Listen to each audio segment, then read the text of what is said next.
Tak kenal maka tak sayang. Istilah ini banyak digunakan oleh para individu bahkan kelompok tatkala mereka baru pertama kali berjumpa. Ya, saya dan teman-teman di sana memang sudah berinteraksi lewat dunia maya. Tapi kita belum pernah sekalipun bertatap muka ataupun bertegur sapa. Perkenalkan, saya anak perantauan dari Indonesia yang bermimpi untuk tinggal di Australia dan berusaha untuk mengemban tugas menjadi anak pertama. Bermula dari hal kecil menjadi besar, saya berpacu dengan tekad dan niatan untuk bermigrasi ke Australia. Tante yang sudah dulu menetap di Australia membuat saya terinspirasi bulat untuk membantu kedua orang tua saya selayaknya tante yang tanpa pamrih menopang orang tuanya serta saudara-saudaranya yang berada di Indonesia. Tentu, sebesar apapun usaha saya untuk orang tua, saya sadar bahwasanya sebagai anak, balas budi untuk mereka tidak akan pernah ada apa-apanya. Terima kasih Bapak, terima kasih Ibu, terima kasih Tante, terima kasih semua.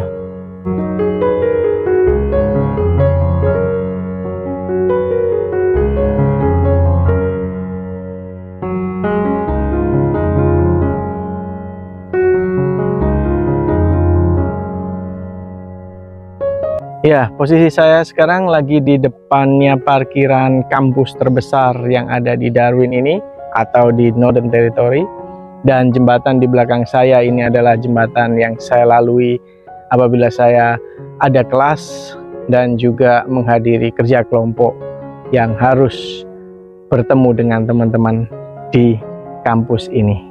Saya yang tidak tahu menahu tentang apa itu migrasi, di mana itu Darwin, siapa di dalamnya, apa budayanya, dan bagaimana untuk ke sana, maka saya putuskan untuk berkenalan dengannya sebagai turis, hanya kurang dari 2 minggu lamanya. Lalu, saya pulang kembali untuk wisuda di Indonesia, di salah satu universitas yang memiliki kampus B di Surabaya. Lega rasanya lulus, dan melihat orang tua tersenyum menghadiri undangannya. Ini hanya bisa sedikit mengobati semua jeripaya mereka, karena takut rasanya mengingat kemana saya akan berlayar setelah ini, dan seberapa besar kontribusi saya akan menggantikan jerih payah mereka melihat usia mereka yang sudah tidak muda. Posisi sekarang kita lagi di depannya library, tapi sayangnya library-nya lagi tutup dan kampus semuanya lagi tutup dikarenakan hari ini adalah hari libur tanggal merah. Kemungkinan perkuliahan akan dibuka lagi besok, tetapi tidak menutup kemungkinan untuk para student yang mau ke sini untuk belajar, menikmati wifi atau juga menikmati suasana tenangnya kampus, itu boleh saja ke sini.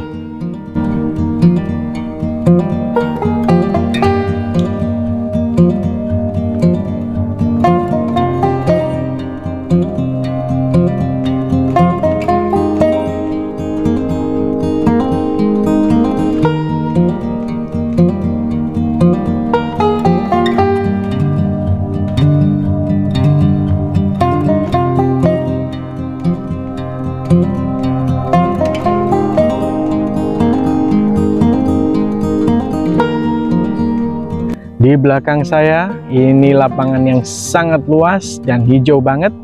Apabila teman-teman mau main sepak bola atau mau berlari-lari seperti yang lainnya, silahkan dipakai kapan saja.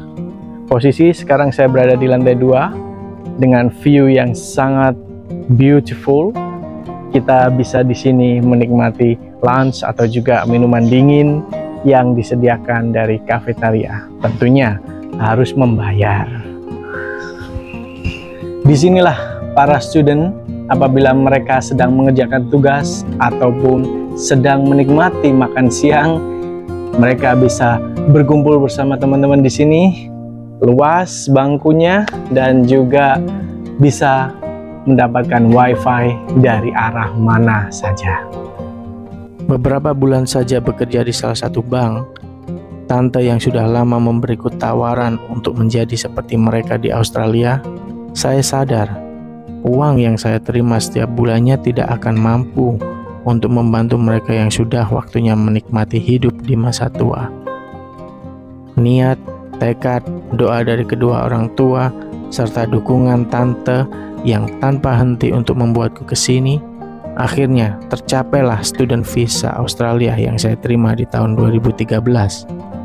Tentunya dengan usaha tes kelancaran bahasa Inggris IELTS yang sangat tidak mudah secara teoritikal, praktikal, dan finansial.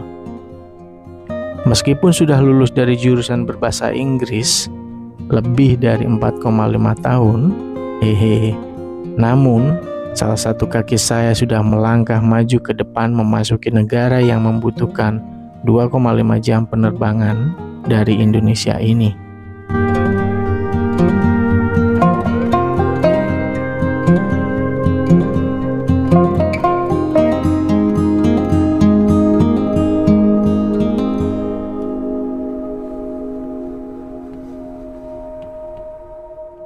Berakit-rakit ke hulu, berenang-renang ke tepian, bersakit-sakit dahulu, bersenang-senang kemudian.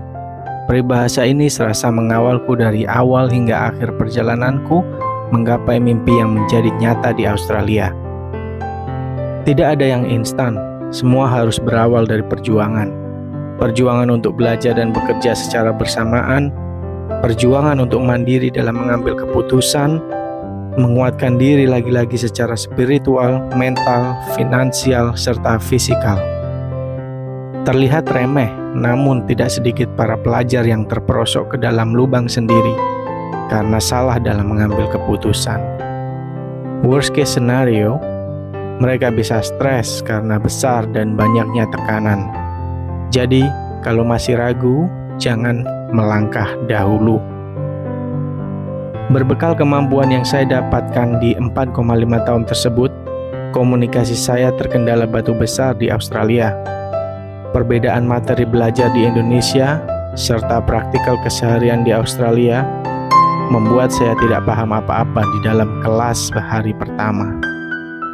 Syukurlah, saya masih dipertemukan dengan banyak orang baik di sini. Salah satunya yaitu yang dulunya pernah bekerja sebagai staf di kampus terbesar dan satu-satunya di Darwin ini. Saya yang telah datang di minggu kedua memutuskan duduk paling belakang karena takut tidak bisa menjawab apabila ada pertanyaan. Situasi semakin bertolak belakang, bukannya pertanyaan dari dosen yang saya dapatkan, namun secari kertas berisi nama buku materi yang harus saya pelajari dari wanita yang duduk di sebelah kanan saya.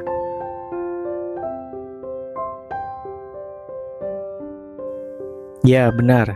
Dia sekarang menjadi wanita yang saya pilih untuk bersama meneruskan keseharian hidup saya. Singkat cerita, dia yang sudah terbiasa menggunakan bahasa asing untuk keseharian di negaranya, dengan senang hati membantu saya untuk mengenal jauh berkata-kata.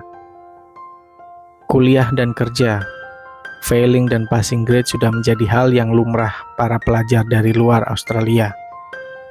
Siang dan malam bekerja dan mengerjakan tugas, bekerja untuk bertahan hidup dari biaya kuliah yang harganya 40 kali lipat dari Indonesia, mengerjakan tugas untuk melihat orang tua tersenyum bangga saat topi wisuda di kepalaku berada di beda negara.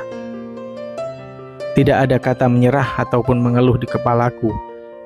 Ini adalah tekad awal mula saya ke sini, mencari ilmu serta uang, memperbaiki nasib, membantu kedua orang tua, serta berguna untuk sesama hanya dengan melewati ini semua.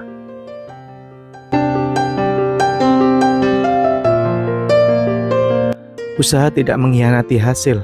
Pada tahun 2018, saya yang berlibur di Indonesia untuk menghabiskan rasa kangen bersama keluarga, tiba-tiba mendapatkan notifikasi email dari HP. Rasa tidak percaya, tangis bahagia, tangan bergetar membaca isinya. Saya duduk di barisan kedua bersama istri serta ibu saya. Bapak berada di kiri depan dalam mobil sedangkan adik di belakang kemudi. Sontak bertanya-tanya kenapa dan ada apa. Saya hanya bisa menjawab dengan diam dan meneteskan air mata. Tapi hati berteriak gembira. Tak lama kemudian, kita semua turun dari mobil untuk menikmati buah yang Bapak selalu dambakan, yang dijual di pinggir jalan. Manis tapi berduri, itulah buah durian. Tanpa berpikir lama lagi, dengan mata yang masih sembab, saya peluk, saya cium, serta saya bisikkan alhamdulillah kepada bapak, ibu, adik, serta istri, untuk memberitakan bahwa saya sudah mendapatkan status permanen sebagai warga di Australia. Semua pecah, menangis dalam bahagia, menangis dalam suka maupun duka, menangis untuk menerima bahwa impianku berubah menjadi nyata. Terima kasih semua. Terima kasih sudah bersama saya mendengarkan awalku bermula dari Indonesia menuju impian di Australia.